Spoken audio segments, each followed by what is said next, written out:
Hello friends, आज के इस वीडियो में हम पढ़ेंगे वेक्टर्स के बारे में कि वेक्टर्स होता क्या है, वेक्टर के टाइप कितने प्रकार के होते हैं और वेक्टर की इम्पोर्टेंस क्या होती है। ये सब चीज़ें हम आज के इस लेक्चर में पढ़ेंगे। लेकिन इससे पहले हम ये देखेंगे वेक्टर्स होता क्या है, वेक्टर आया कहाँ से। जैसे हमारी बहुत सारी फिजिकल क्वांटिटी होती है, बहुत सारी लार्ज अमाउंट में, उन सारी फिजिकल क्वांटिटी को दो कैटेगरी में डिवाइड किया गया है। एक है स्केलर और दूसरा है वेक्टर। स्केलर कौन सी होती है? Scalar are the those quantity which have magnitude but not only direction. जिस तरह जो क्वांटिटी जिसका सिर्फ मैग्नीट्यूड होता है और उसकी डायरेक्शन नहीं होती, जैसे मास, लेंथ, टाइम, वर्क, ये सारी जो चीज़ें हैं इनकी डायरेक्शन नहीं होती। लेंथ 5 मीटर, 10 मीटर, 20 मीटर, इसकी कोई डायरेक्शन नहीं है, सिर्फ मैग्नीट्यूड है कि हाँ इतनी है। उसी तरह मास 10 kg, 20 kg, 30 kg, इसका भी कोई मैग्नीट्यूड नहीं है, न इसका मैग्नीट्यूड है, इसकी कोई डायरेक्शन नहीं है। जैसे कि 20 kg सिर्फ मैग्नीट्यूड, नॉट डायरेक्शन। और वेक्टर्स क्या होते हैं? वेक्टर्स वो होते हैं जिनकी डायरेक्शन और मैग्नीट्यूड दोनों होते हैं।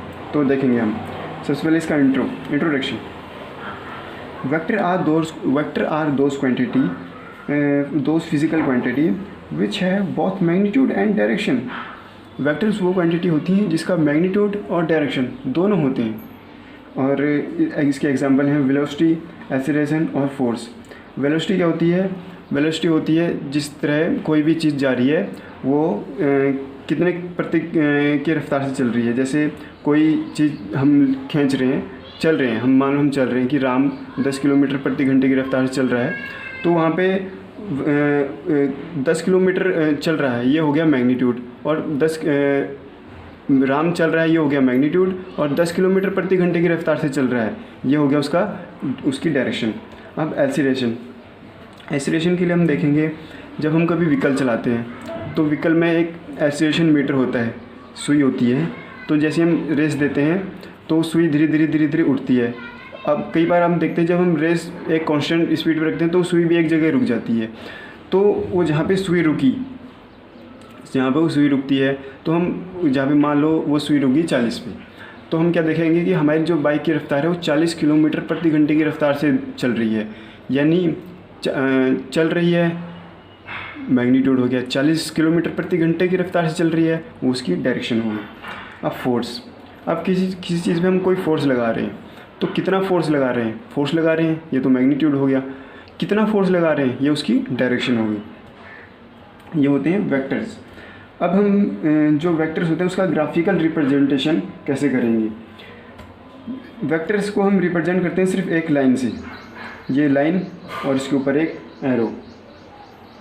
मतलब एक जितना लेटर है उसी के हिसाब से एक उसके ऊपर एक एरो डालते हैं हम, उसका ये वेक्टर्स का सिंबल होता है। इसमें क्या होता है, इसका जो पिछला भाग है उसको हम कहेंगे टेल, वो होगी हमारी टेल।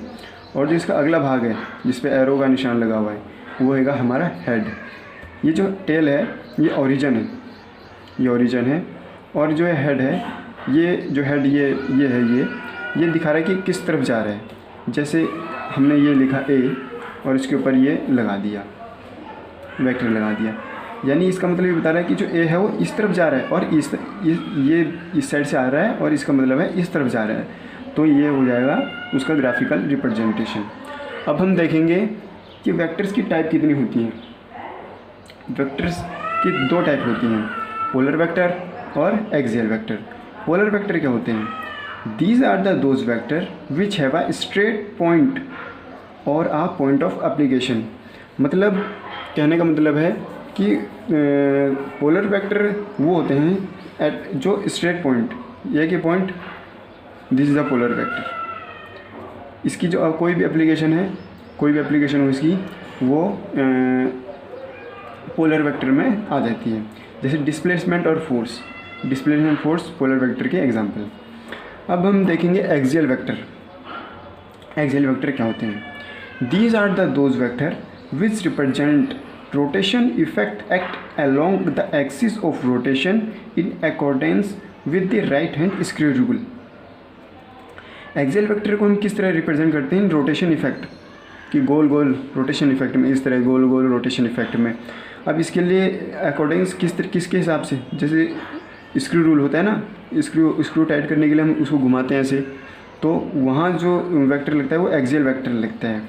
जिस तरह एंगुलर वेलोसिटी इसके एग्जांपल हैं, angular velocity, torque and angular momentum axial vector के एग्जांपल हैं।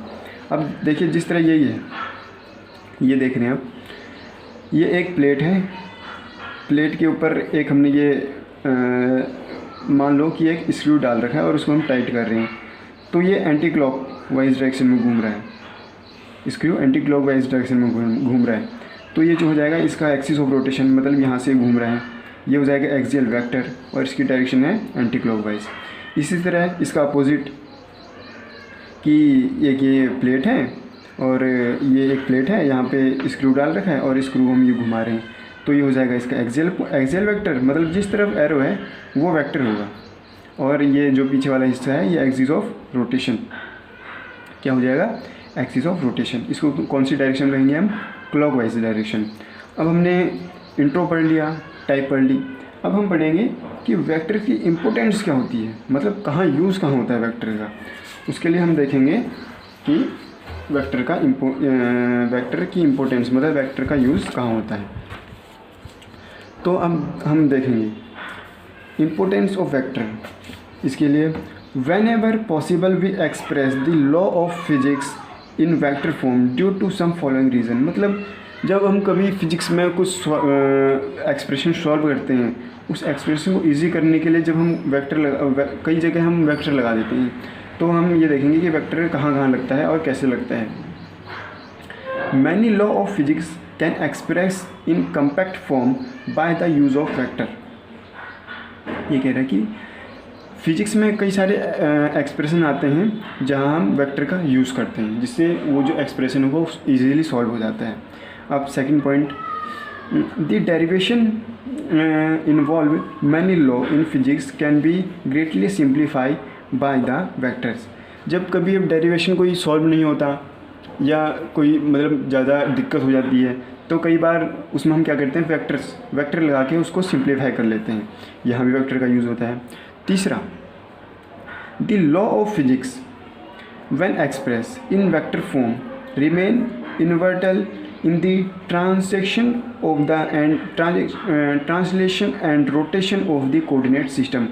कई बार हम क्वेश्चन को सॉल्व करने के लिए ये लगाते हैं आई कैप, जे कैप, के कैप, या 2i cap plus 3j cap plus 3 के कैप, ये लगाते हैं हम। तो इस तरीके से जब हम किसी प्रॉब्लम को सॉल्व करते हैं तो यहाँ भी वेक्टर का यूज़ होता है। अब आज के लेक्चर में हमने क्या क्या पढ़ा, वेक्टर्स होते कहाँ हैं, वेक्टर्स आए कहाँ से, और वेक्टर की टाइप, वेक्टर की इम्पोर्टेंस, ये हमने आज के लेक्चर में पढ़ा।